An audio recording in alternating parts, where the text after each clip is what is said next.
if you believe you can do anything.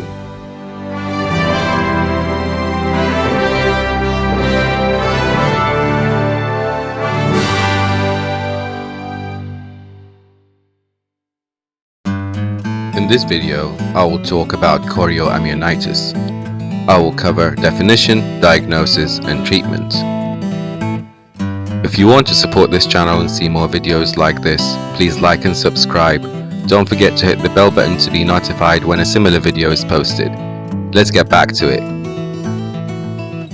Chorioamnionitis is defined as inflammation and infection of the intrauterine structures, such as the placenta, the chorion, and the amnion. It's usually caused by a multibacterial infection. Among those are Bacteroides, Prevotella species, E. coli, anaerobes, Group B strep, and mycoplasmas. It can be caused by an ascending infection, which is more common, or a hematogenous spread. Risk factors are long labor and prolonged rupture of membranes, usually more than 18 hours, GPS colonization, prematurity, and repeated vaginal examination. The diagnosis is mainly clinical, and investigations are rarely needed.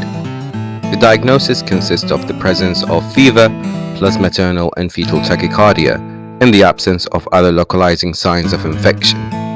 If severe, the patient might have uterine tenderness and purulent amniotic fluid. Complications can be divided into maternal, which include wound infection in case of a cesarean section, and pelvic abscess. Fetal complications include pneumonia, bacteremia, meningitis, and mortality. The usual treatment includes ampicillin and gentamicin, and if anaerobic cover is required in case of a cesarean section, then add metronidazole or clindamycin.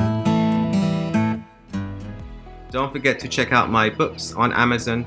One of them is called OBGYN Made Easy, Don't Waste Time on the Shell, The Pearl is Inside, and the other one is for questions and answers. And the links are provided below. If you want to support this channel, please like and subscribe.